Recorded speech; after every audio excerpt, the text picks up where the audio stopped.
어머니라는 이름으로 살아온 세월, 지난 2년의 설날은 줄곧 혼자였습니다.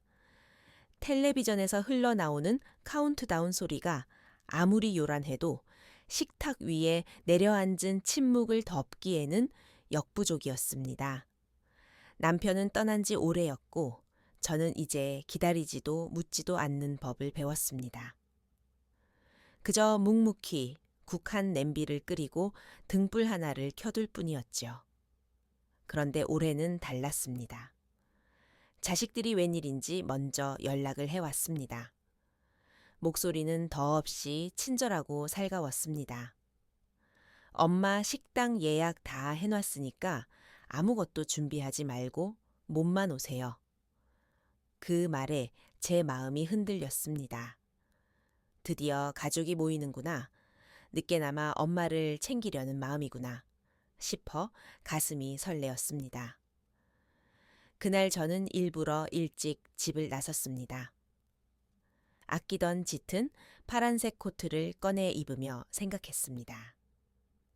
이번엔 혼자가 아니구나. 하지만 코스 요리가 세 번째 접시로 바뀔 무렵 아들의 한마디가 식탁의 온기를 싸늘하게 얼어붙게 만들었습니다. 온 가족의 젓가락질이 멈췄고 저 역시 그 순간 깨달았습니다. 이것은 단순한 가족 식사가 아니었습니다.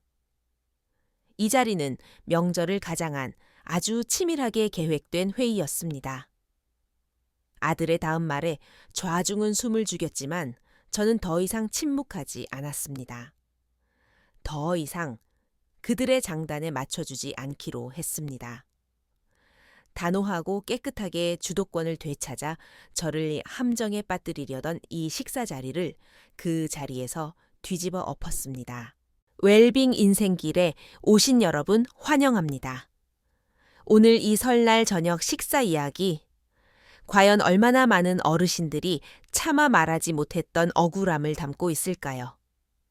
그리고 얼마나 많은 노년의 부모들이 진작 배웠어야 할 대처법일까요? 끝까지 들어주시면 진정한 반격이란 소리 없이 우아하게 그러나 철저하게 상대를 제압하는 것임을 알게 되실 겁니다. 제 이름은 김명숙 올해 66입니다. 초등학교 교사로 정년 퇴임했고 남편은 일찍 세상을 떠났습니다. 아이들은 모두 출가했고 지금 저는 서울 서대문구의 오래된 아파트에서 혼자 살고 있습니다. 계단을 오를 때마다 삐걱거리는 소리가 나고 벽모서리엔 습기가 차는 낡은 집이지만 저는 이곳을 떠날 생각이 없습니다. 남편과 제가 평생 교단에 서서 받은 월급을 모아 꼬박 평생을 바쳐 장만하고 빚을 갚아온 집이기 때문입니다.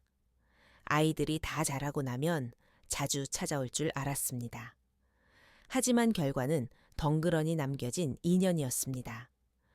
지난 2번의 설날 저는 혼자 떡국을 먹었습니다. 제가 오지 말라고 한 게 아닙니다. 아이들에겐 저마다의 이유가 있었지요.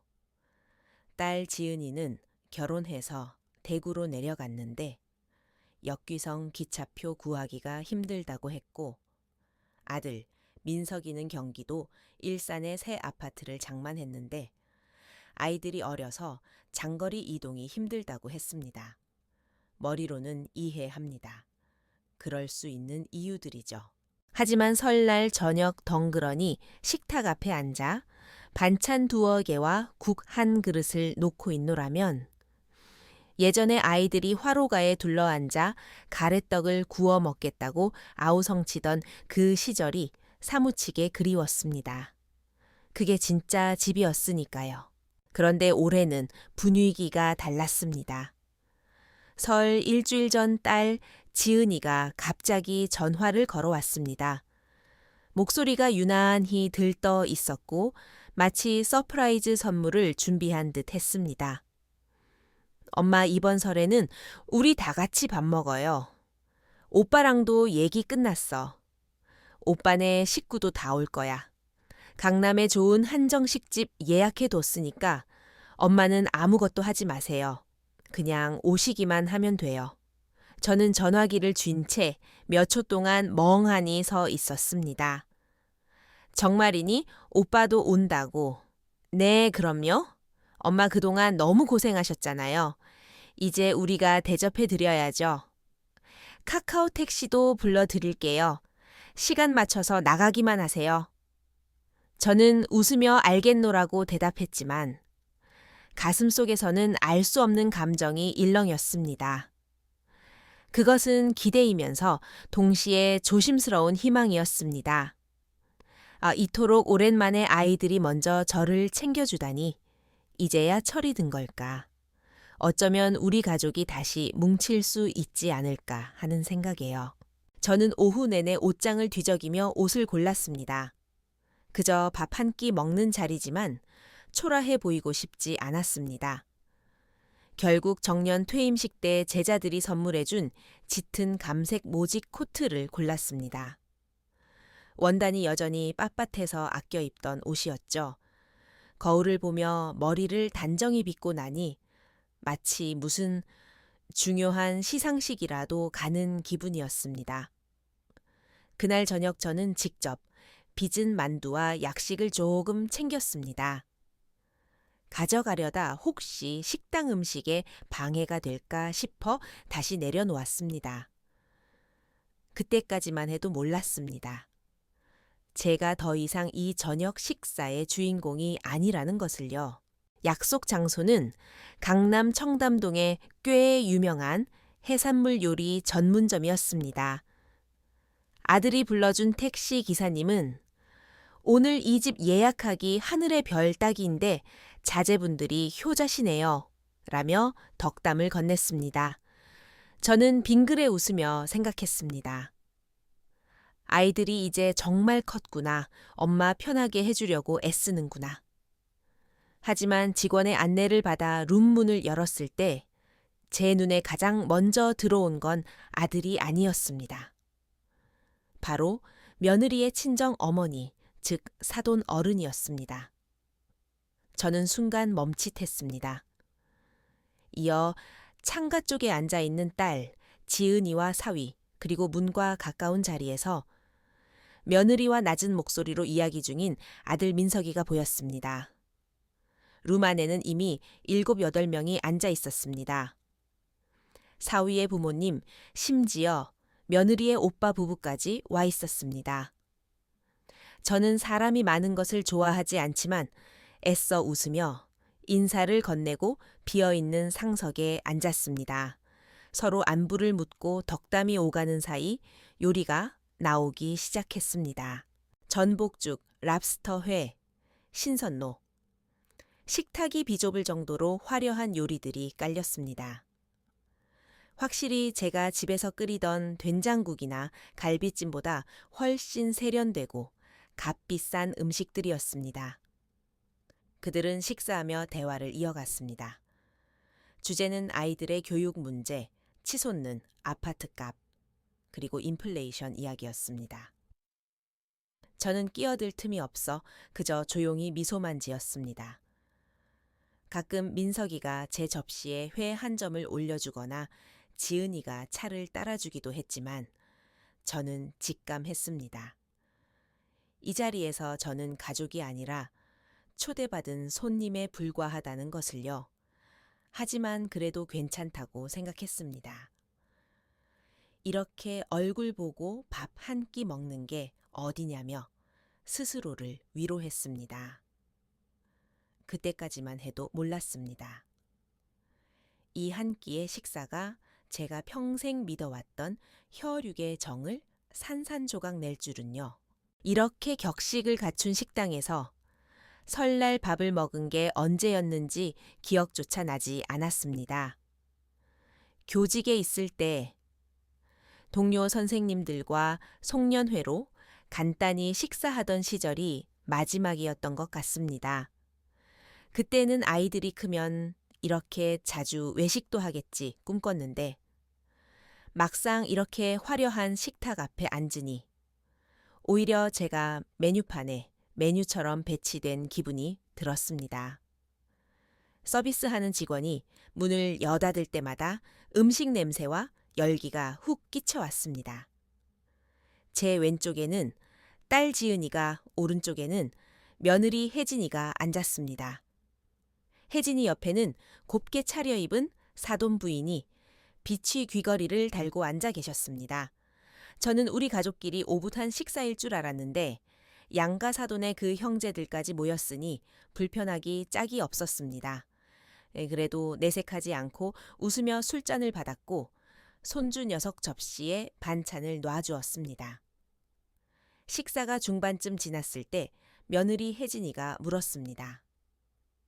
어머님, 음식 입에 맞으세요? 좋아하시면 앞으로 자주 모시고 올게요. 저는 괜찮구나. 간도 심심하고 내 입에 딱 맞다. 라고 대답했습니다. 며느리는 웃으며 덧붙였습니다. 그러니까요. 이제 집에서 혼자 궁상맞게 요리하지 마세요. 너무 힘들잖아요.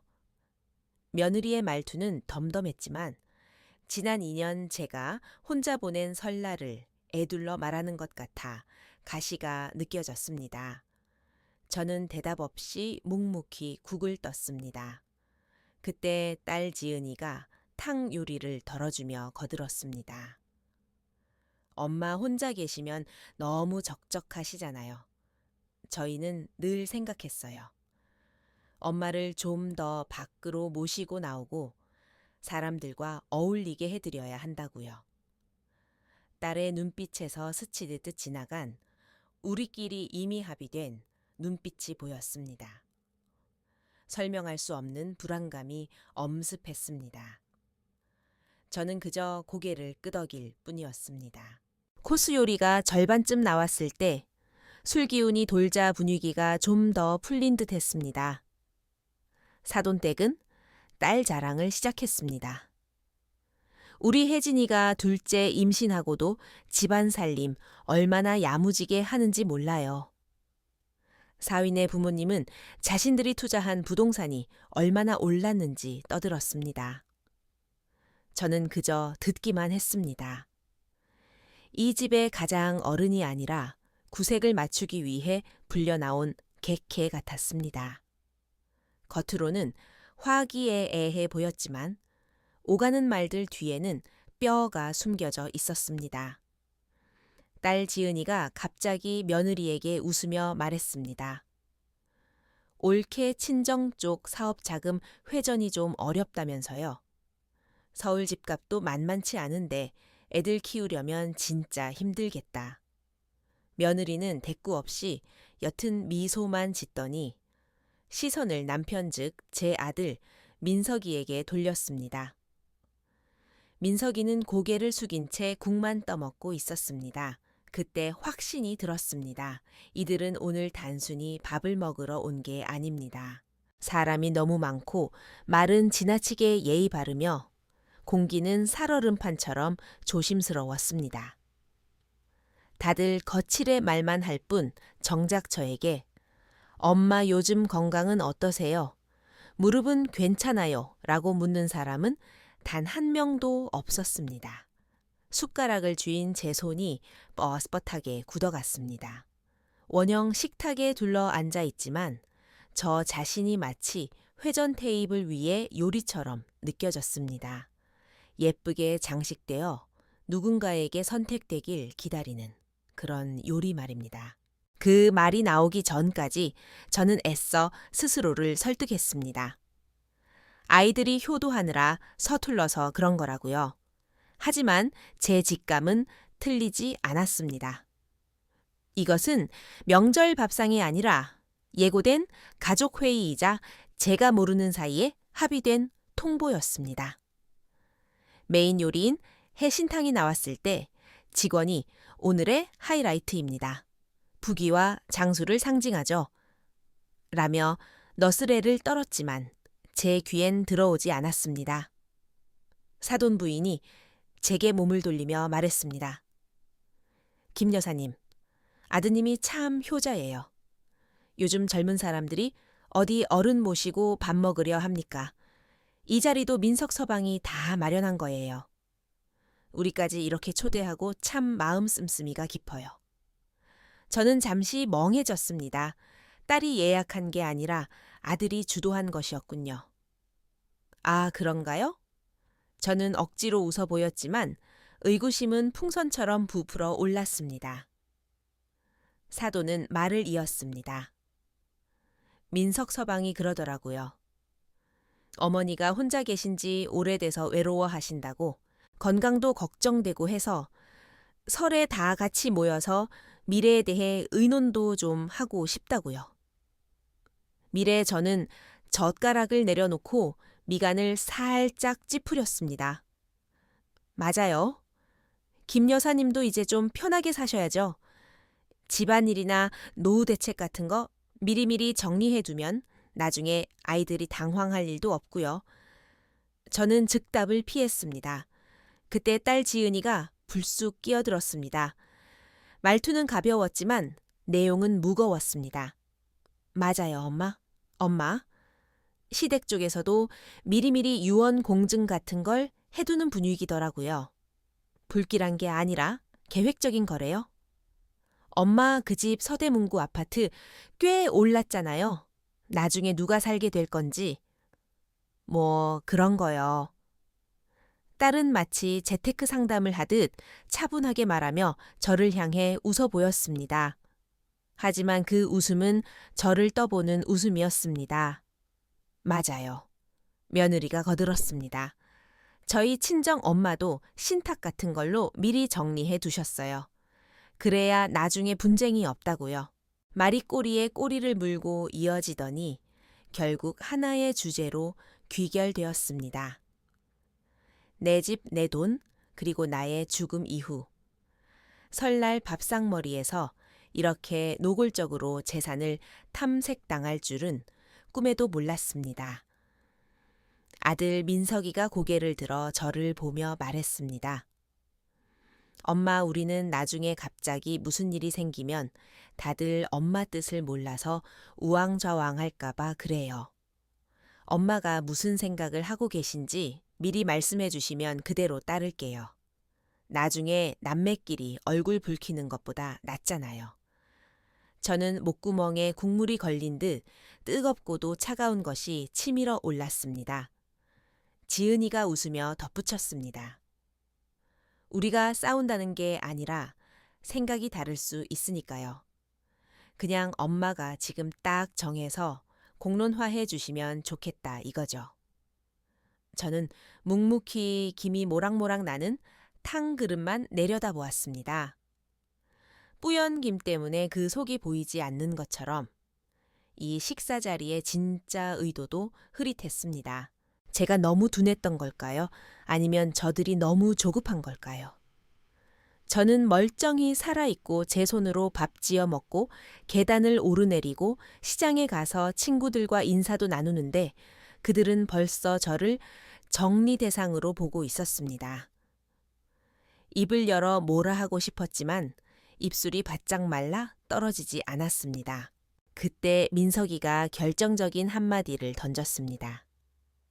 엄마, 그래서 나중에 그 집은 지은이한테 주실 거예요. 아니면 저희한테 주실 거예요. 미리 확실히 해두면 오해 없잖아요. 순간 룸 안에 있는 모든 소리가 소거된 듯 정적이 흘렀습니다.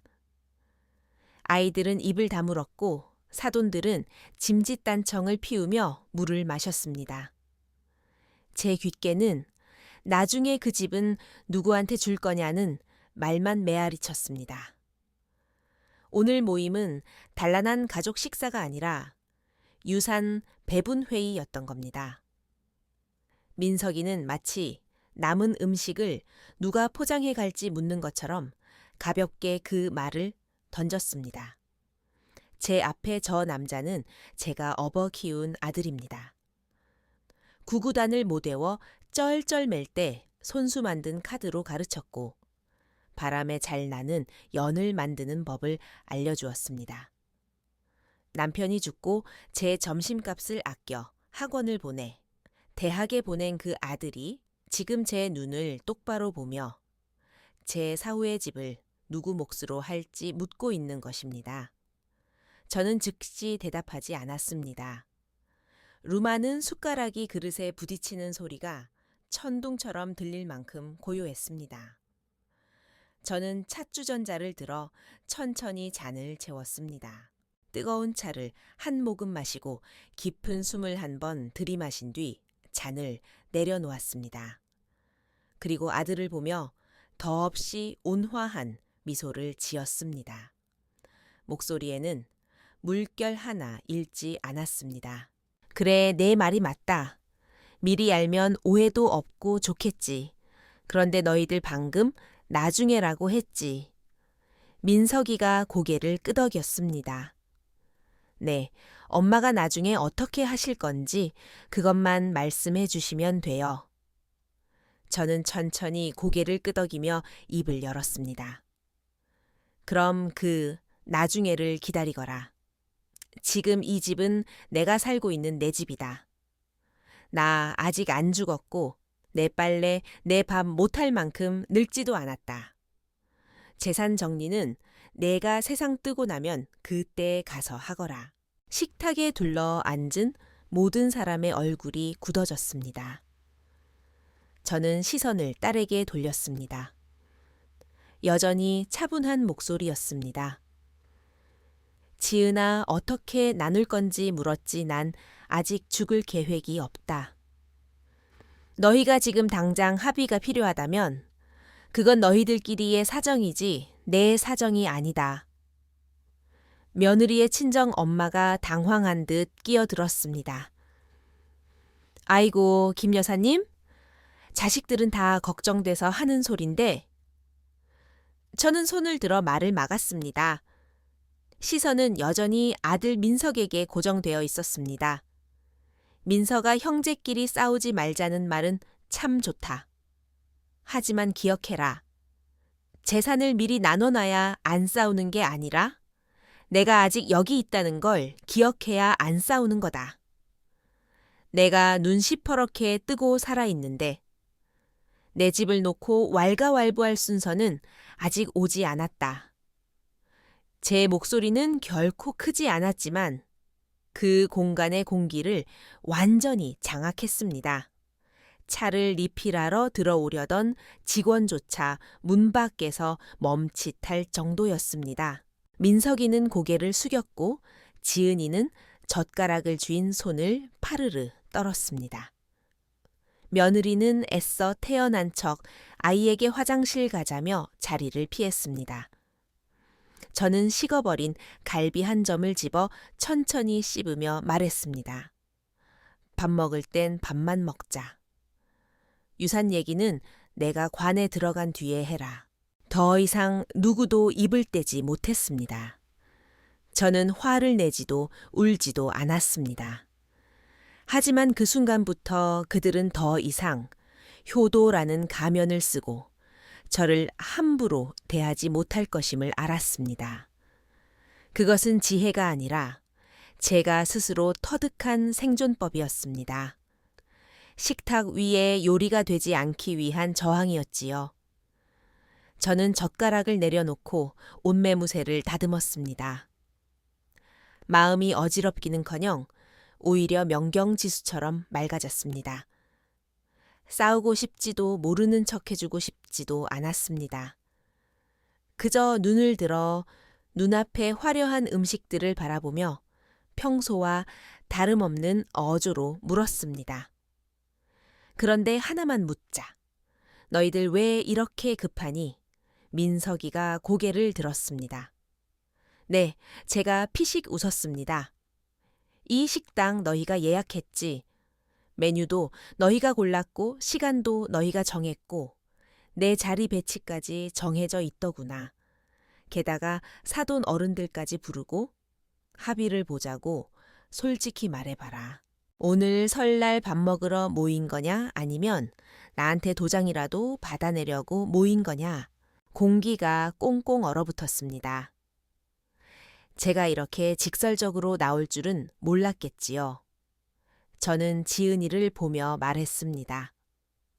내가 평생 아끼며 살아서 세상 물정 모르고 둔해 보였니? 그래서 내가 여기 앉아 있으면 너희가 하라는 대로 고개 끄덕일 줄 알았어. 엄마 그런 게 아니에요. 지은이가 기어 들어가는 목소리로 말했습니다. 제가 말을 잘랐습니다. 단톡방 있잖니? 오늘 이 밥상 차리기 전에 너희끼리 단톡방에서 내 집 어떻게 나눌지 이미 얘기 다 끝냈지.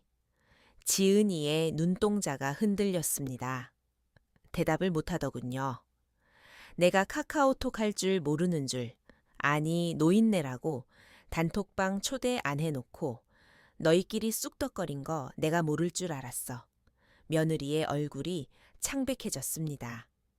어머니 오해하지 마세요. 그녀가 변명하려 했지만 저는 듣지 않았습니다. 오해 아니 난 그냥 신기해서 그래. 나 아직 멀쩡히 살아 숨 쉬는데 너희는 벌써 장례식 치르고 유산 상속까지 끝내는 시나리오를 다 써놨구나 싶어서 좌중은 침묵에 빠졌습니다. 저는 창밖을 내다보았습니다. 멀리 한강 다리 위로 불빛들이 반짝였습니다. 명절의 화려한 야경이었지만 이 식탁 위엔 진심으로 저를 반기는 사람이 단 한 명도 없었습니다. 다시 고개를 돌려 웃어 보였습니다. 걱정 마라. 나 아직 치매 아니다. 법적으로 의사결정 능력 충분해. 내가 유언장 쓰고 싶으면 내가 직접 변호사 찾아가서 쓸 테니 너희가 굳이 이런 합의회의 열어줄 필요 없다. 그리고 나지막하지만 또렷하게 한마디를 덧붙였습니다. 유산 배분은 내가 죽은 뒤의 일이고 내가 살아서 내 돈 어떻게 쓸지는 내 자유다. 너희가 미리 계획 세울 영역이 아니야. 그 말을 끝으로 저는 찻잔을 들어 천천히 마셨습니다. 이제야 목구멍으로 물이 넘어가는 것 같더군요. 아무도 말을 잇지 못했습니다. 안 하는 게 아니라 못하는 것이었죠. 때로는 침묵하던 사람이 입을 열었을 때 그동안 몰라서 가만히 있었던 게 아니라 다 알면서도 참아줬다는 걸 깨닫게 되는 법이니까요. 그들이 짠 판에 제가 들어왔지만 계산서는 제가 들지 않기로 했습니다. 식사가 끝나고 다들 아무 일도 없었던 것처럼 연기했습니다. 아들은 계산대로 갔고 딸은 아이들을 챙기고 며느리는 핸드폰만 들여다봤습니다. 저는 룸 문 앞에 서서 제 코트를 팔에 걸친 채 텅 빈 테이블과 너저분한 휴지 조각들을 바라보았습니다. 마치 막이 내린 연극 무대 같았습니다. 배우들은 분장을 지우고 소품은 널브러졌는데 대사만 제 가슴에 가시처럼 박혀 있었습니다. 저는 그들에게 인사도 하지 않고 택시를 불러달라 하지도 않은 채 혼자 걸어 나와 택시를 잡았습니다.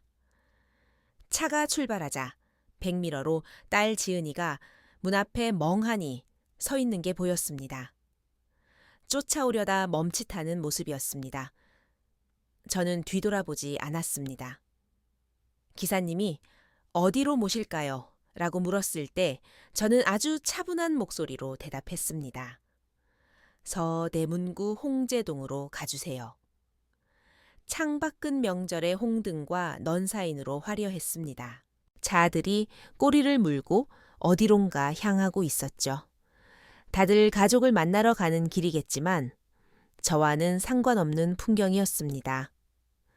라디오에서는 명절 특선 요리를 소개하는 DJ의 들뜬 목소리가 흘러나왔습니다. 최고급 한우 세트, 부모님 효도 선물 같은 말들이 귀를 스쳤습니다. 아까 먹었던 그 비싼 요리들, 가식적인 웃음들, 이빠른 효도 소리들이 떠올랐습니다. 그들의 눈은 단 한 번도 저를 진심으로 바라보지 않았습니다. 그들은 불효자가 되고 싶었던 건 아닐 겁니다. 다만 저를 생각과 감정이 있는 사람이 아니라 처리해야 할 과제로 여겼던 것뿐이겠지요. 그들에게 살아있는 저는 두 가지 가치뿐이었습니다. 아파트를 차지하고 있느냐, 유언장을 썼느냐. 집에 돌아와 현관 불을 켜니 거울 속에 단정하게 머리를 빗고 코트를 입은 늙은 여자가 서 있었습니다. 마치 시상식에 다녀온 사람 같았지만 저는 알았습니다. 저는 주인공이도에 존중받지 못한 주인공이었습니다. 부엌에 들어가 차라도 한 잔 끓일까 하다가 관뒀습니다. 냉장고에는 어제 만들어둔 반찬들이 가지런히 들어 있었습니다. 딸에게 싸주려고 넉넉히 만들었던 것들입니다. 이제는 그럴 필요가 없어졌습니다. 저는 큰 소리 한번 치지 않았고 식탁을 엎지도 않았지만 오늘 저녁 식사는 제 인생을 송두리째 바꾸어 놓았습니다. 그들이 식당을 예약했다고 했을 때부터 그것은 제가 알던 명절 밥상이 아니었습니다. 그것은 탐색전이었고 분배 회의였으며 효도를 가장한 잘 짜인 각본이었습니다. 그들은 저를 과소평가했습니다. 제가 모를 거라 생각했겠지만 저는 그저 모르는 척 해주고 싶었을 뿐입니다. 하지만 오늘 밤 뼈저리게 깨달았습니다. 가족의 정이라는 것이 집문서 한 장의 무게보다 가볍다는 것을요. 저는 거실 불을 끄고 소파에 앉았습니다. TV도 켜지 않고 전화기도 보지 않은 채 어둠 속에 가만히 앉아 있었습니다. 밖에서는 폭죽 소리가 들리고 이웃집 아이들의 웃음소리가 들려왔지만 새해가 밝았다는 느낌은 전혀 들지 않았습니다. 단 하나 분명한 건 다시는 이런 가짜 단란함을 위해 내 마음을 내어주지 않겠다는 다짐뿐이었습니다. 밤새 잠을 이루지 못했습니다. 화가 나서도 슬퍼서도 아니었습니다. 찬물을 뒤집어 쓴 듯 정신이 맑아지면서 손발이 차가워졌기 때문입니다. 저는 서랍 깊숙한 곳에 둔 낡은 철제 상자를 꺼냈습니다. 그 안에는 비츠바렌 앨범과 통장, 그리고 남편과 제가 처음 장만했던 집문서 사본이 들어 있었습니다. 김명숙, 이상훈, 두 사람의 이름이 선명했습니다. 그때 우리는 단칸방 월세부터 시작해 남편과 저 둘 다 박봉의 교사 월급을 쪼개고 쪼개 적금을 부었습니다. 택시비가 아까워 걸어 다녔고 냉장고도 할부로 샀으며 40살이 되어서야 겨우 서울 변두리에 이 아파트를 샀습니다. 남편이 가고 나서 이 집은 오롯이 제 명의가 되었지요. 아이들이 어렸을 때 저는 이를 악물고 다짐했습니다. 이 집만큼은 지켜야 한다고, 아이들이 언제든 돌아올 둥지는 남겨야 한다고. 그렇게 30년을 버텼는데 이 열쇠와 이 집이 결국 아이들에게는 미리 그려놓은 분배표의 대상이 되어버렸습니다. 지난 몇 년간 저는 조용히 지내는 법을 배웠습니다. 아이들에게 자주 오라, 보채지 않고 월급이 얼마냐 묻지 않고 손주들 성적 타박하지 않고 그저 나 혼자 산책하고 책 읽고 화채 물 주며 살았습니다. 그게 자식들 부담 안 주는 길이라 생각했지요. 그런데 어제 밥상에서 알게 되었습니다. 나의 침묵이 그들에게는 동의나 만만함으로 비쳤다는 것을요. 저는 서랍에서 연금 증서와 예금 통장을 꺼내 펼쳐보았습니다. 큰 돈은 아니지만 교원 연금으로 매달 250만 원 정도가 나오고 약간의 저축과 이자가 있습니다. 혼자 쓰기엔 부족함이 없지만 늘 아끼고 모았습니다. 혹시나 아이들이 급전이 필요할까 봐요. 하지만 이제 생각이 바뀌었습니다. 이제는 나를 위해 쓴다. 누구를 위해 남기지 않는다. 누구를 위해 아끼지 않는다. 저는 노트를 펼쳐 3페이지에 3줄을 적었습니다. 변호사 찾아가 유언장 작성하기. 집은 내가 죽을 때까지 내 소유로 유지하며 사용권 제한 걸기. 부동산과 예금은 일부 기부하고 나머지는 신탁으로 묶어 내 요양비와 생활비로 우선 사용. 다 쓰고 나니 한숨이 나왔습니다. 해방감이 아니라 비로소 내 인생의 방어막을 쳤다는 안도감이었습니다. 아이들을 미워하는 건 아닙니다.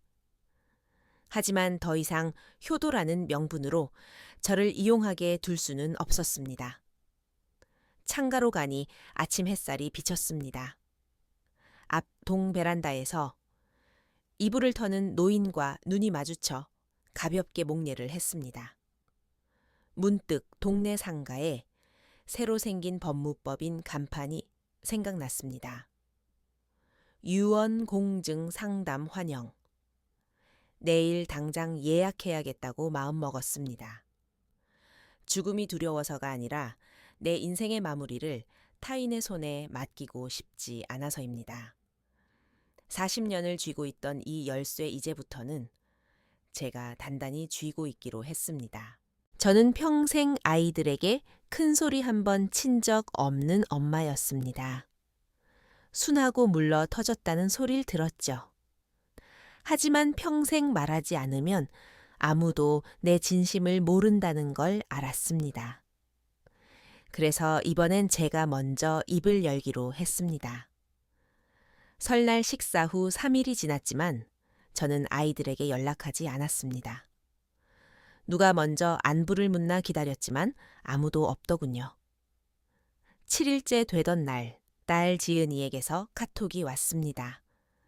엄마 몸은 괜찮으시죠? 저번에 얘기한 거 생각해 보셨어요.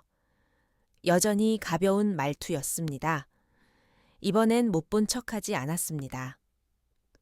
이번 주 일요일 점심때 집으로 와라. 할 말이 있다. 무슨 일인지 설명도 없이 이모티콘도 없이 딱딱하게 보냈습니다. 일요일 전고 아이들이 모였습니다. 지은이는 과일 바구니를 들고 왔고 엄마 좋아하는 딸기 사 왔어. 라며 웃었지만 저는 식탁에 내려놓으라고만 했습니다.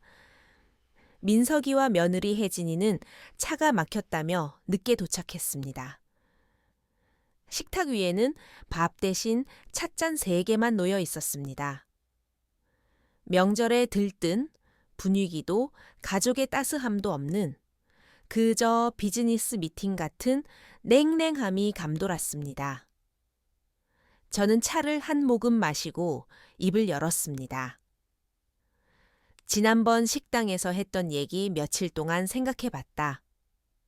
세 사람은 침을 꼴깍 삼키며 제 다음 말을 기다렸습니다. 너희가 내 걱정하는 거 안다. 내가 갑자기 죽으면 재산 문제 복잡해질까봐 미리 정리해 주길 바라는 거지. 지은이가 고개를 끄덕였습니다. 그럼요. 엄마 그냥 미리 계획을 세우자는 거죠. 저는 픽 웃었습니다. 그래서 내가 변호사 선임해서 유언장 작성 시작했다. 재산 분할 기부 신탁까지 아주 구체적으로 적어서 법적 효력 갖추게 할 거다.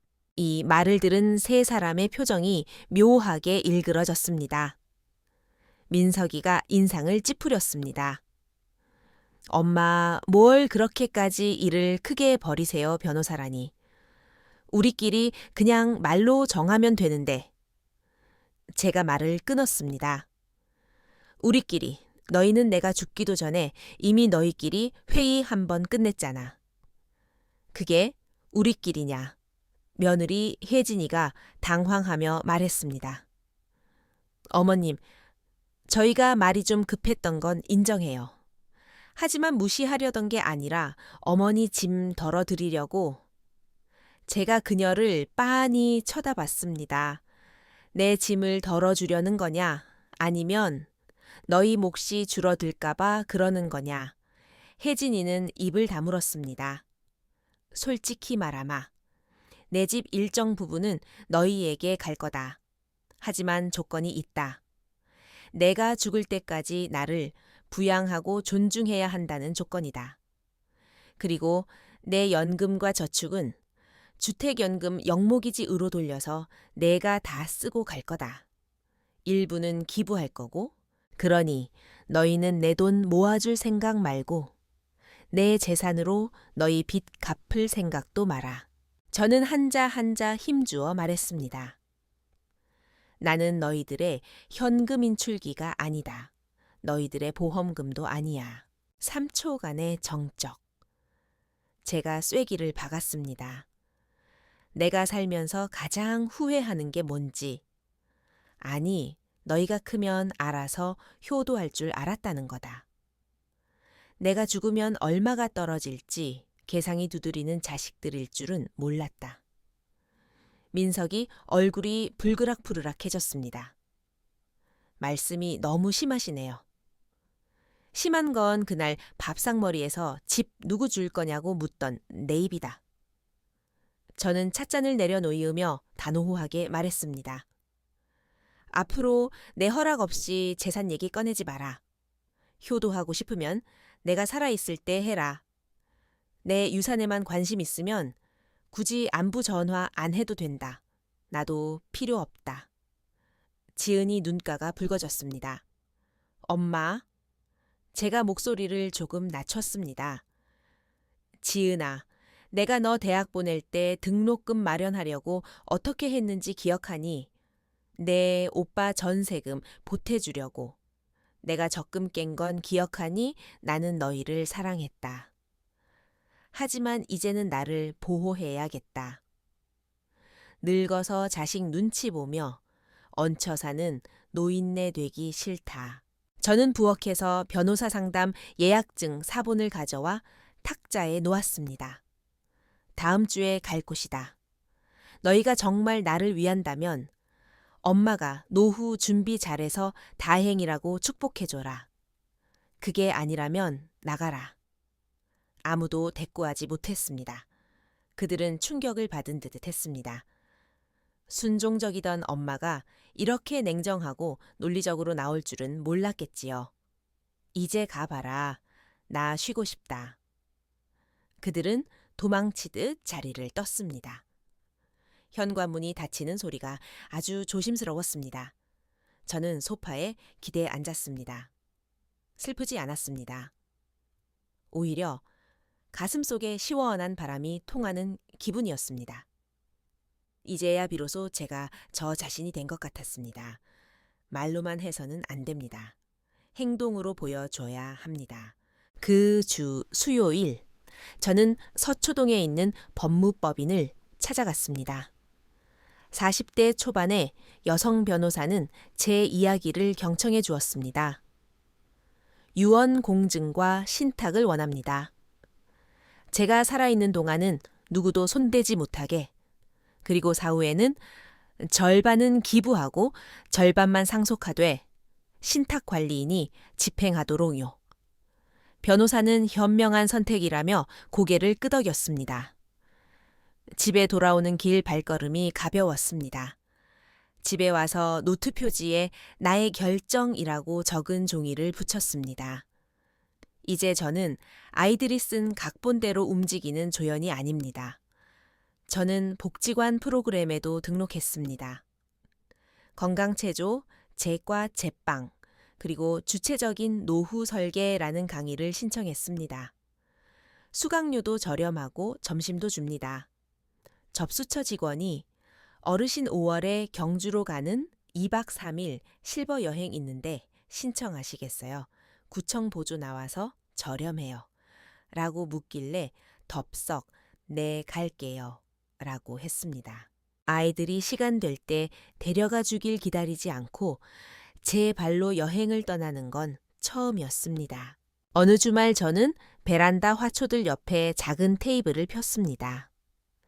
예전에는 작은 식당 하나 차려서 된장찌개 제육볶음 파는 게 꿈이었는데 가족들 뒷바라지 하느라 접었었지요. 이제 제 자신을 위해 요리하기로 했습니다. 메뉴는 토마토 비프 스튜와 샐러드 그리고 와인 한 잔. 누구를 위한 것도 아닌 오직 나를 위한 만찬이었습니다. 노을 지는 하늘을 보며 와인을 한 모금 마시니 이게 내 인생이구나 싶었습니다. 내가 숨쉬고, 내가 먹고, 내가 결정하는 삶. 아이들의 가족 단톡방 알림은 꺼두었습니다. 탈퇴는 아니지만 잠시 조용히 시켰습니다. 제 내면의 소리를 듣기 위해서요. 그해 겨울 동지가 지나고 다시 설날이 다가왔습니다. 저는 시장에서 청경차에 2포기, 돼지고기 반, 근 유정란 한 판, 그리고 제가 좋아하는 꿀떡 1팩을 샀습니다. 예전엔 손주들 먹인다고 한 보따리장을 봤지만 이제는 제가 먹을 만큼만 삽니다. 이번 설은 혼자 보냈습니다. 아이들이 오지 않은 게 아니라 제가 오지 말라고 했습니다. 지난번 선언 이후 아이들과의 관계는 끊어지지 않았지만 적당한 거리가 생겼습니다. 민석이는 가끔 전화해 안부를 묻는데 예전보다 훨씬 공손해졌고 지은이도 시시콜콜한 요구 대신 손녀 춤추는 영상을 보내옵니다. 저도 답장을 보내지만 무조건 오냐 그래라 하지 않습니다. 이 거리가 오히려 편안합니다. 저는 부엌에서 저를 위해 닭볶음탕을 끓이고 잡채를 조금 했습니다. 밥 한 공기면 충분합니다. 저녁 식사 후 베란다에 앉아 차를 마셨습니다. 밖은 여전히 폭죽 소리로 시끄럽지만 저는 평화롭습니다. TV 볼륨은 작게 줄여두고 제 노후 계획 노트를 펼쳤습니다. 거기엔 이렇게 적혀 있습니다. 사랑을 습관처럼 주지 말 것, 기대를 권리로 만들지 말 것. 저녁 8시 지은이에게서 동영상이 왔습니다. 빨간 한복을 입은 손녀가 할머니 새해 복 많이 받으세요. 보고 싶어요? 라고 외칩니다. 저는 미소 지으며 제 베란다에 찻잔 사진을 찍어 보냈습니다. 고맙다. 할머니는 아주 잘 지낸다. 너희도 행복해라. 보고 싶다. 밥 먹으러 와라. 는 말은 하지 않았습니다. 감정은 존중받는 곳에 써야 한다는 걸 배웠으니까요. 잠시 후 민석이에게서도 문자가 왔습니다. 엄마, 내일 찾아뵈도 될까요? 저는 답했습니다. 내일은 친구들과 온천 가기로 했다. 굳이 오지 마라. 다음에 보자. 대화는 깔끔하게 끝났습니다. 저는 TV를 끄고 잠자리에 들었습니다. 66 비로소 저만의 설날을 보냈습니다. 누구를 위해 희생하지 않고 누구를 기다리지 않는 명절. 이것은 고독이 아니라 선택이었습니다. 잠들기 전 저는 제 자신에게 속삭였습니다. 명숙 씨, 새해 복 많이 받아. 그동안 고생했어. 진심으로 저 자신을 축복했습니다. 설이 지나고 서울의 아침 공기는 여전히 차갑습니다. 하지만 저는 더 이상 소파에 파묻혀 있지 않습니다. 두툼한 패딩을 입고 머플러를 두르고 집을 나섭니다. 오늘은 복지관 여행 동아리 모임이 있는 날입니다. 지하철역에 도착하니 익숙한 얼굴이 보입니다. 전직 동료였던 박 선생님입니다. 김 선생님, 여기에요. 늦으면 자리 없어요. 우리는 소녀처럼 웃으며 접수처로 향했습니다. 접수를 마치고 나오니 햇살이 눈부십니다. 마치 기말고사를 끝낸 학생처럼 홀가분합니다. 집에 돌아와 점심으로 콩나물국밥을 끓여 먹고 창문을 열었습니다.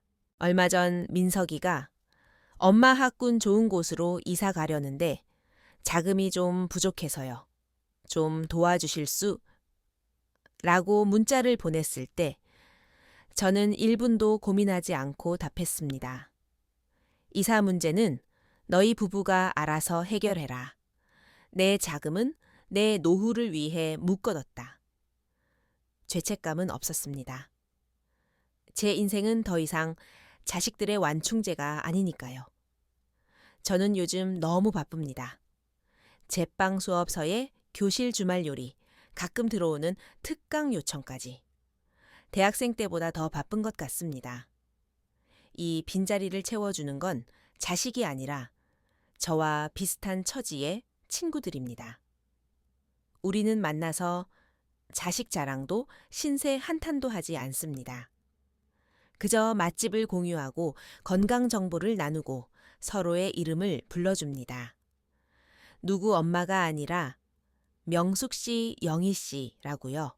어제는 짐을 정리하다가 48세 때 혼자 경주 불국사 앞에서 찍은 사진을 발견했습니다. 배낭 하나 메고 환하게 웃고 있는 젊은 저를 액자에 넣어 책상 위에 두었습니다. 그리고 친구였던 지금은 남해에서 펜션을 하는 초애 선생님과 통화했습니다. 혼자 지내는 거 안 외로워? 제가 묻자 그 친구가 말했습니다. 명수가 이건 외로운 게 아니라 자유야. 그 말이 가슴에 박혔습니다. 인생 후반전 더 이상 누군가의 대본대로 살 필요 없습니다. 자식을 사랑하되 빚을 대신 갚아줄 필요는 없고 손주를 예뻐하되 내 삶을 갈아 넣을 필요는 없습니다. 나는 나에게 빚진 삶을 살아야 합니다. 저는 일기장에 이렇게 적었습니다. 오늘부터 나는 누구의 엄마로 정의되지 않는다. 나는 김명숙으로 산다.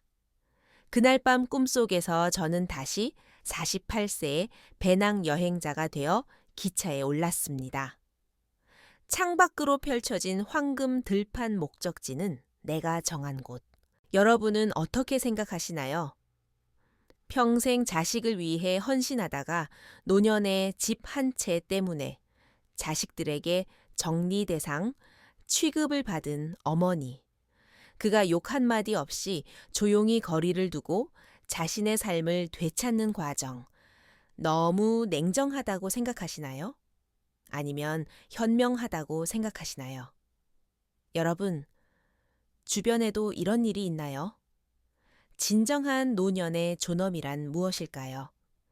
댓글로 여러분의 이야기를 들려주세요. 자녀 입장이든 부모 입장이든 상관없습니다. 구독과 좋아요는 더 좋은 이야기를 만드는 힘이 됩니다. 감사합니다.